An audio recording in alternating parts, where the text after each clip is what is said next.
기도하옵나이다. 아멘. 할렐루야. 예배 자리에 나온 우리 모든 성도님들에게 말씀의 은혜와 찬양의 기쁨과 성령님의 인도하심이 함께하길 주님의 이름으로 축복합니다. 아멘. 한 가족이 오늘같이 아주 좋은 날, 굉장히 이렇게 맑은 날씨가 있는 그 날에 차를 타고 여행을 하고 있었습니다. 그런데 갑자기 이 창문을 조금 열어놨는데 그 틈을 타고 벌 한 마리가 차 안으로 쑥 들어온 거죠. 차 안으로 들어왔는데 뒤에 있는 딸이 뒷자리에 앉아있는데 놀라서 막 소리 지르는 겁니다. 그래서 아빠가 어떻게 했겠어요? 차를 갖다가 길가에다 딱 세워놓고 손을 딱 뒤로 뻗습니다. 그리고 벌을 낚아챕니다. 벌을 낚아채자 이 벌이, 손 안에 있는 벌이 뭐라 했겠어요? 네, 상상에 맡기고요. 그리고 나서 창문을 연 다음에 벌을 밖으로 보냈어요. 그런데 그 벌이 그 사이를 못 참고 또 다시 들어온 겁니다. 그러니까 뒤에 있는 딸이 또 놀라죠. 놀라서 막 소리 지릅니다. 아빠, 큰일 났어. 저 벌이 날 쏠 것 같아. 라고 그렇게 소리 지르자 이 아빠가 차분하게 그 딸에게 하는 이야기가 이거예요. 아니야. 아빠 손을 보렴 하면서 손을 딱 보여주는데 벌침이 이미 그 아빠의 손에 꽂혀 있던 겁니다. 우리 예수님은요, 우리에게 손을 내미시면서 말씀하십니다. 내 손을 봐라. 사단의 찌름과 죽음의 찌름과 십자가의 찌름과 죄와 거짓의 찌름을 내가 다 가지고 간다. 너는 걱정하지 마라. 이것에 대해서 사도 바울은 고린도전서 15장에서 이렇게 고백합니다. 사망아, 너의 승리가 어디느냐? 사망아, 너의 쏘는 것이 어디느냐? 우리 주 예수 그리스도 안에서 우리에게 승리를 주신 하나님께 감사하노라. 할렐루야. 아멘. 그렇습니다. 예수님은 사단의 모든 그 찌름을 우리를 대신해서 십자가에서 다 당하셨고 그 사단의 세력을 무력하게 만드셨습니다. 사단은 이제 힘을 잃어버린 벌처럼 그냥 윙윙거리는 소리만 내고 돌아다닐 뿐이에요. 그런데 우리는 그 윙윙거리는 소리에 두려워합니다. 그 윙윙거리는 소리에 낙심해요. 제자들도 그랬습니다. 그게 지난주 말씀이죠. 제자들은 예수님께서 고난받고 버림받고 십자가에 죽으실 것 그리고 부활하실 것에 대해서 예수님께 직접 말씀을 듣자 그 마음속에 갑자기 두려움이 솟아옵니다. 그래서 두려워서 예수님을 붙잡고 항변하죠. 예수님, 그것만은 안 돼요. 십자가만은 안 됩니다. 자신들의 생각과 전혀 다른 방향으로 이 모든 상황이 전개되자 이 제자들이 혼란스러워서 예수님 붙잡고 항변하고 있는 거예요. 분명 그들은 방금 전까지만 해도 주는 그리스도십니다. 살아계신 하나님의 아들이십니다. 이렇게 고백했지만 그들 안에 깊이 박혀있는 그 옛날의 생각들, 세상의 왕의 모습은 이렇고 세상의 통치자의 모습은 이렇고 정치적인 해방자의 모습은 이렇고 예수님의 모습도 이럴 거야 라고 생각했던 그 개념이 예수님의 말씀 한마디에 그 순간에 다 무너져 버린 거. 예수님께서 모든 이 순환에 대한 모든 예고를 하시자 그리고 또한 나를 따라오려거든 자기를 부인하고 날마다 자기 십자가를 지고 나를 따르라고 이 말씀을 하시자 모든 제자들은 두려워 혼란스러워했던 겁니다. 마음이 흔들렸던 거예요. 그런 제자들을 예수님 그냥 내버려 두지 않으세요. 그 제자들을 어떻게 하시냐? 이에 예수님께서 그 제자를 데리고 어디로 가시냐면 오늘 본문의 말씀 변화산으로 데리고 가세요.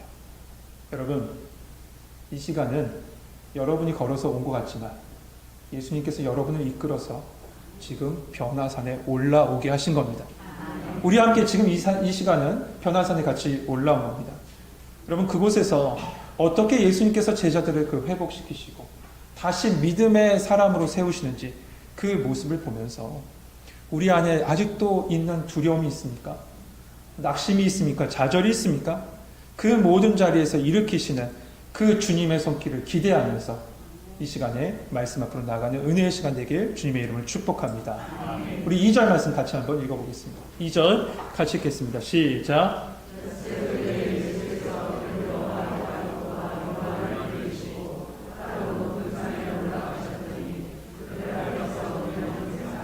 아멘.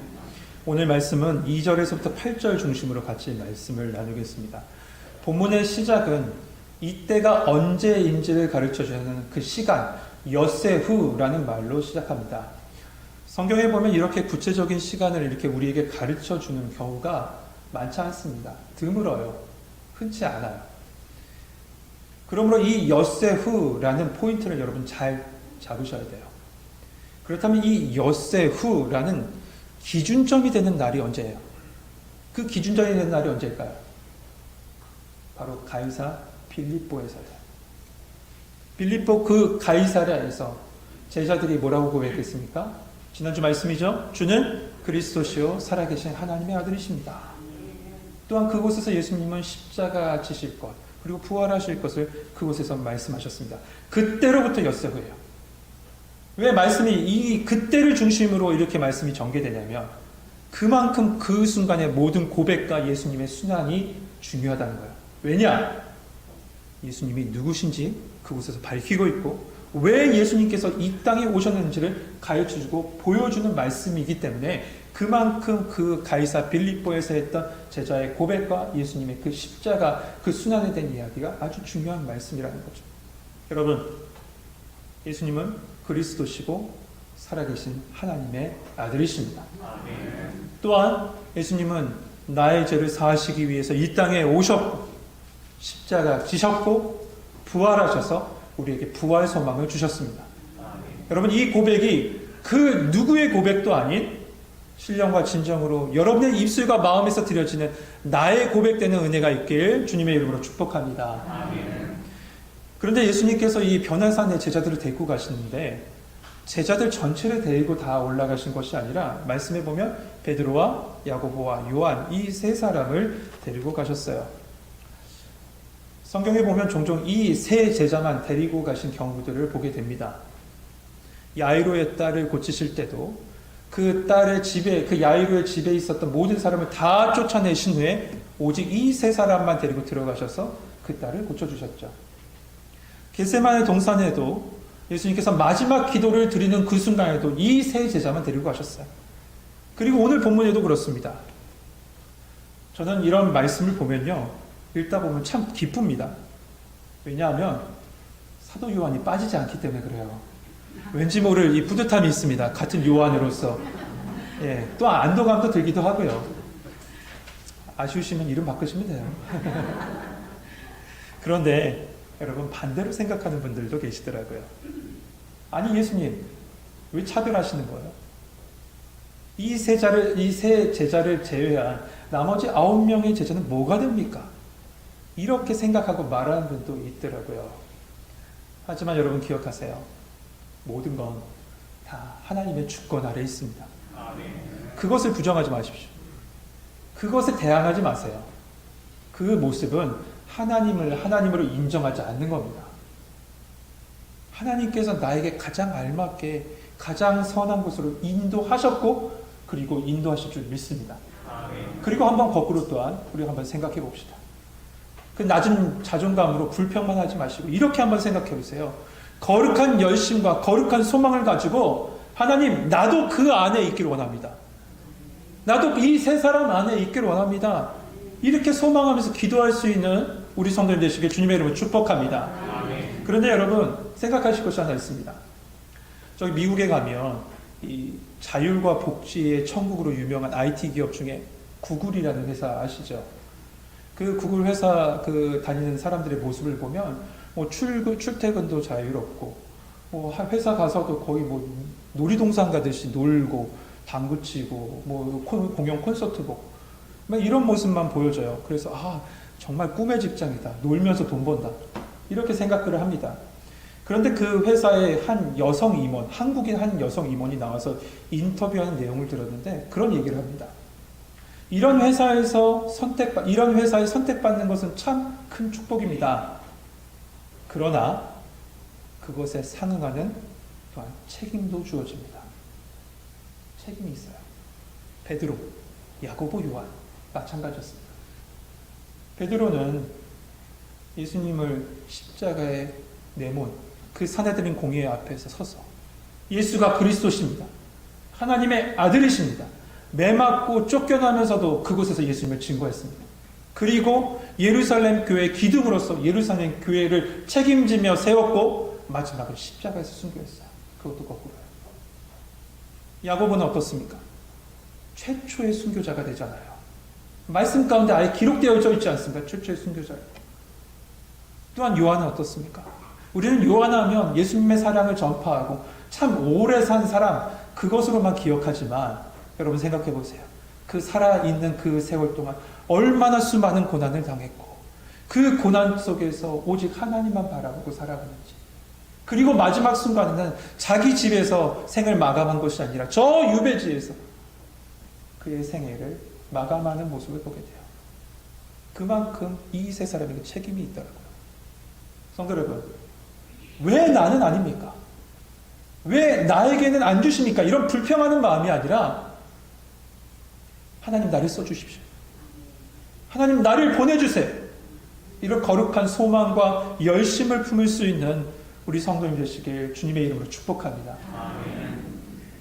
제자들과 함께 이 변화산에 올라가신 그 예수님은 그 말씀 그대로 변모한 모습으로 그들에게 보여주시죠.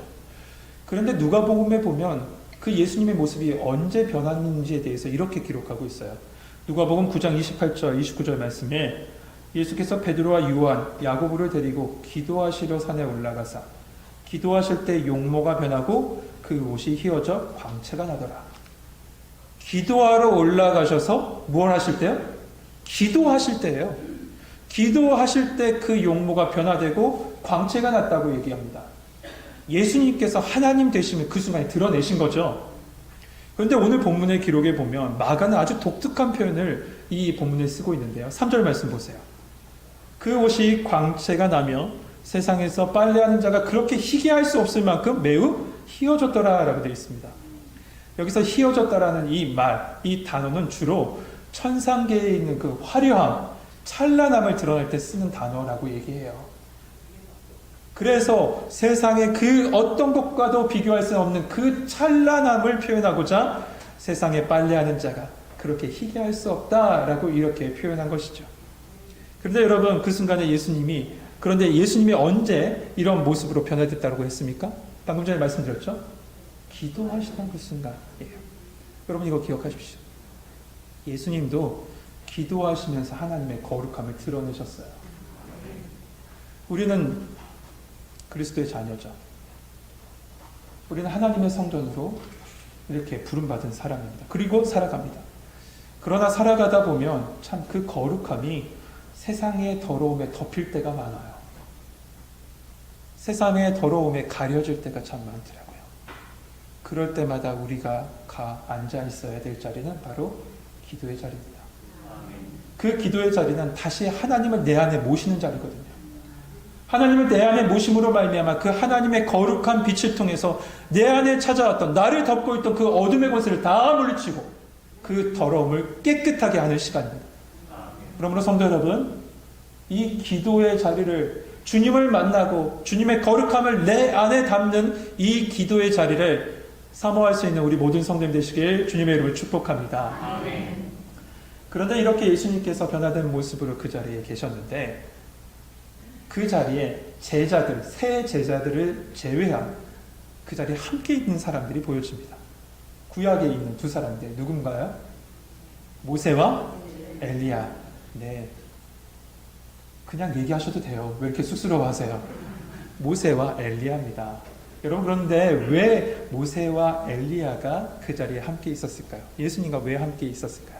잘 아시는 대로 모세는 율법을 대표합니다. 그리고 엘리야는 선지자를 대표해요. 이들이 예수님과 함께 있었다는 것은 무슨 뜻을 얘기하냐면, 첫 번째, 그 뜻은 구약에 예언된 메시아가 곧 예수님이시다, 이걸 증거하고 있는 거예요. 율법과 선지자의 모든 글 속에서 예표됐던 것들이 있습니다. 태속의 어린 양, 한 싹, 한 씨, 한 선지자, 이 모든 것이 다 메시아를 상징하는, 그 메시아 그리스도가 누구냐? 바로 예수님이시다라는 것을 이 두 사람이 그 자리에 임재하고 함께 있는 모습을 통해서 가르쳐 주시는 거죠. 이는 예수님께서 직접 말씀하셨습니다. 누가복음 24장 44절 말씀이에요. 또 이르시되 내가 너희와 함께 있을 때 너희에게 말한 바 곧 모세의 율법과 선지자의 글과 시편에 나를 가리켜 기록된 모든 것이 이루어져야 하리라 한 말이 이것이라. 모세의 율법을 나타내는 모세가 그 자리에 임재했고 바로 선지자를 상징하는 엘리야가 그 자리에 임재함으로 예수님께서 그 순간에 메시아 그리스도 되심을 지금 드러내고 계신 거죠. 두 번째, 여러분 모세와 메시아는 수천 년, 수백 년 전에 모세와 엘리야는 이 수천 년, 수백 년 전의 사람이잖아요. 그런데 그 수천 년의 시간을 딱 꾸겨서 지금이라는 이 순간으로 모세와 엘리야를 지금 이 순간으로 소환했다는 건 예수님은 어제나 오늘이나 영원토록 동일하신 하나님 되심을 드러낸 겁니다. 예수님 안에는 하루가 천년 같고 천년이 하루 같잖아요. 그분은 언제나 현재예요. 그러므로 예수님께서 지금 이 자리에 모세와 엘리야와 얘기하고 있던 것은 예수님께서 하나님 되심을 드러낸 겁니다. 결국 이 순간에 예수님이 메시아 그리스도시고 하나님 되심을 제자들과 이 말씀을 보고 있는 우리에게 보여주시는 거죠. 그런데 여러분, 지금 이 순간에 예수님께서 모세와 엘리야와 함께 한다라고 얘기했는데, 그러면 그들과 무슨 얘기를 했을까요? 무슨 대화를 나누셨을까요? 한번 상상해 보시겠어요? 오늘 본문을 통해서는 그 무슨 말씀을 나누셨는지를 잘 알지 못해요. 그런데 누가복음 9장에는 예수님과 모세와 엘리야와의 나눈 대화의 내용이 기록되어져 있습니다. 그 말씀이 이거예요. 문득 두 사람이 여호와와 함께 말하니 이는 모세와 엘리야라.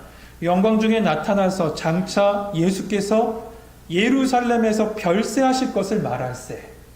무엇을 말씀하셨다고요? 별세할 것을 말씀하셨다고요.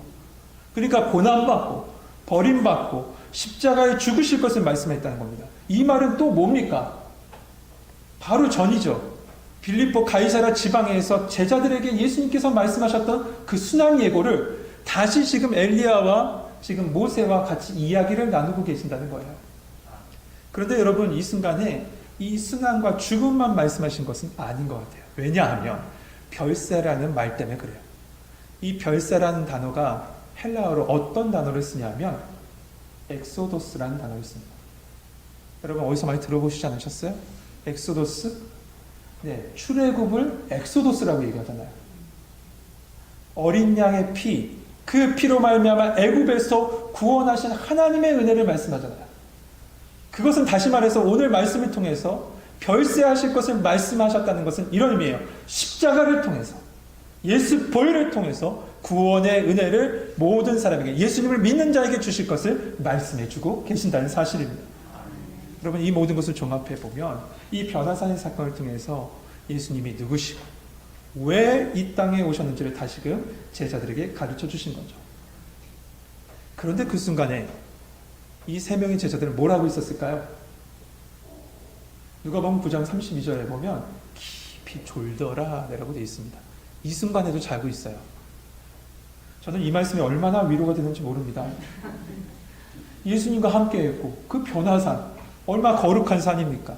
모세와 엘리야도 있는 그 산 앞에서 제자들도 줬는데 지금이야 뭘 하겠습니까? 여러분, 그러니까 조셔도 됩니다. 다만 그 졸던 제자들이 거룩한 빛을 보자, 거룩한 빛이 그에게 비춰지자 깨어났다라고 얘기했습니다. 소망합니다. 이 시간에 예수님의 말씀의 거룩한 빛이 여러분의 심령과 여러분의 영과 여러분의 육체에 비춰짐으로 말미암아 깨어나고 회복되는 역사가 있길 주님의 이름으로 축복합니다. 베드로는 그 빛에 놀라서 깨어났습니다. 깨어나 보니 앞에 모세와 엘리야가 함께 있고 예수님은 거룩한 형상으로 그 자리에 계신 거죠. 그러자 며칠 전에 사단아 내 뒤로 물러가라. 너는 하나님의 일을 생각하는 것이 아니라 사람의 일을 생각하는구나. 이렇게 호되게 혼났던 그 순간도 잊어버린 채 또 나서서 한마디 거들어요. 아무리 생각해도 베드로니까 가능했던 것 같아요. 저 같았으면 못했을 것 같은데요. 여러분, 그런데 그런 베드로를 사용하셔서 예루살렘 기둥으로 쓰십니다. 여러분, 다 하나님이 그 모양, 그 모습, 그 성향대로 쓰세요. 하나님께서 여러분도 여러분의 모습대로 가장 알맞은 곳에 사용하실 줄 믿습니다.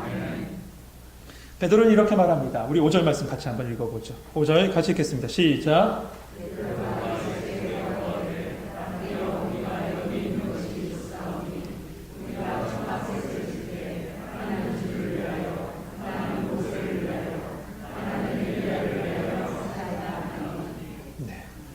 베드로는 초막셋을 지읍시다 예수님께 말합니다. 예수님을 위해서 하나 짓겠습니다.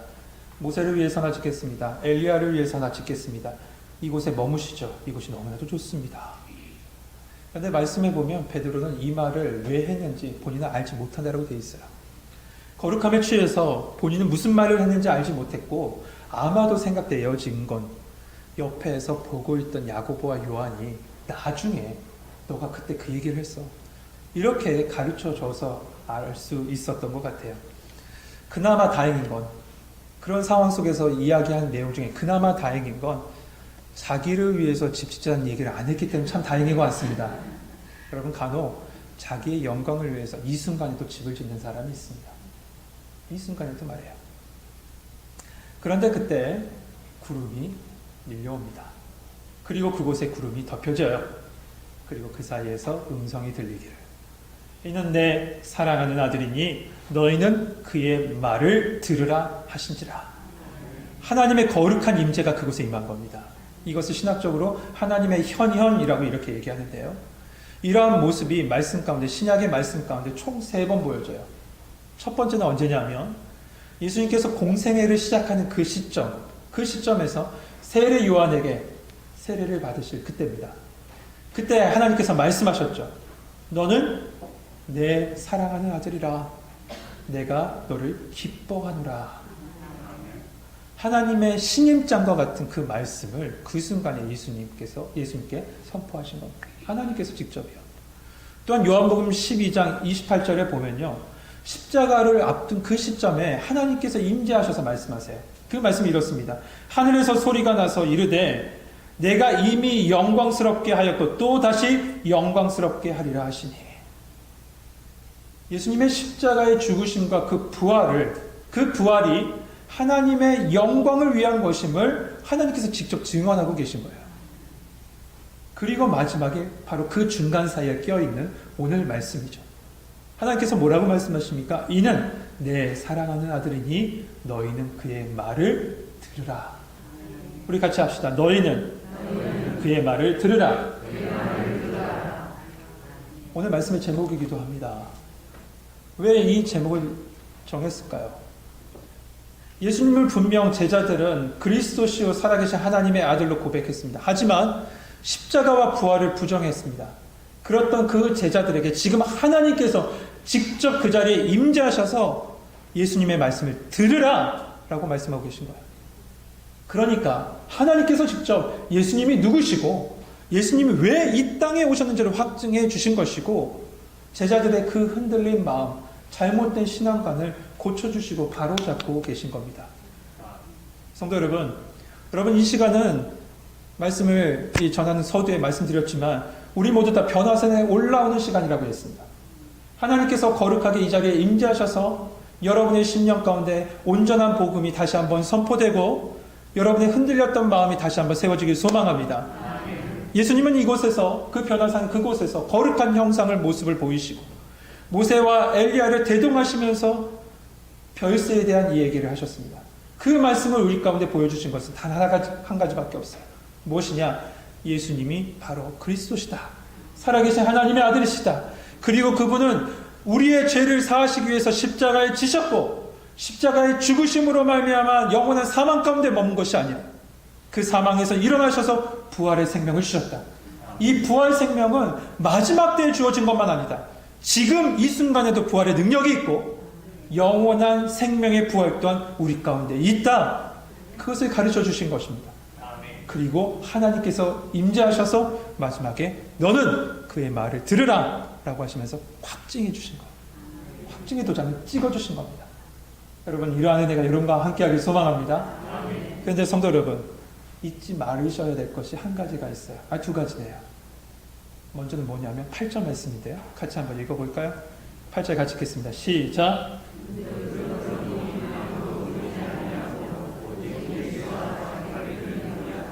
아멘.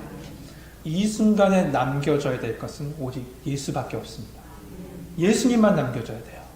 그 거룩한 어떠한 존재도, 어떠한 신령한 사람도 남아있지 않고 오직 예수님만 남아있어야 돼요. 찬송가 288장, 제가 말씀을 준비하는 내내 계속 찬양이 나왔던 그 찬양인데요. 그 3절 가사 중에 이런 가사가 있어요. 주 안의 기쁨 누림으로 마음의 풍랑이 잔잔하니 세상과 나는 간 곳 없고 누구만 남았을까요? 구속한 주만 보이도다 라고 돼 있어요. 구속한 주만 보이. 이것이 나의 간증입니다. 이것이 나의 찬송입니다. 나 사는 동안 끊임없이 구주를 찬송하겠습니다. 오직 예수님만 남습니다. 오직 구주만 증거하겠습니다. 이것이 나의 간증입니다. 여러분, 우리 천국의 이 거룩한 성사는 그 어떤 사람이 남는 것이 아니라 오직 예수님만 남길 소망합니다. 예수님을 증거하고 예수님을 남고 예수님을 붙잡는 은혜의 동산입니다. 두 번째로 성도 여러분, 이 성산이 너무나도 좋으시죠? 아멘 하셔야죠. 우리를 천국교회 아니 이러면 안 돼요. 다시 한번 하겠습니다. 우리 교회 너무나도 좋으시죠? 주의 교회, 주의 성산 너무나도 좋습니다. 저도 너무나도 좋습니다. 하지만 여러분, 이곳에 머물러만 계시면 안 돼요. 여러분은 이제 삶의 자리를 나아가셔야 돼요. 삶의 자리를 내려가셔야 돼요. 예수님도 변화산에서 머물러 계시지 않고 고통과 아픔이 있는 이 세상으로 내려오셨어요. 어떤 사람들은 스스로 거룩하다라고 생각하면서 이 자리에만 머물러 있으려고 하는 사람들이 있어요. 내가 성경을 맺독했고 내가 기도해봤더니 뭐가 있고 그러면서 삶의 자리로 내려가지 않고 이곳에만 머물려고 하는 사람이 있더라고요. 그러한 성도 여러분 기억하십시다. 우리가 그리스도의 향기를 바라고 예수 그리스도를 증거하고 복음을 붙잡고 살아가야 될 곳은 내 삶의 현장입니다. 내 삶의 자리예요.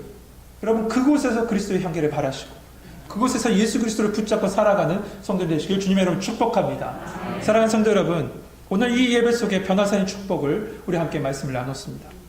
예수님이 누구신지 알았고 그 거룩하신 하나님이신 예수님을 만났습니다.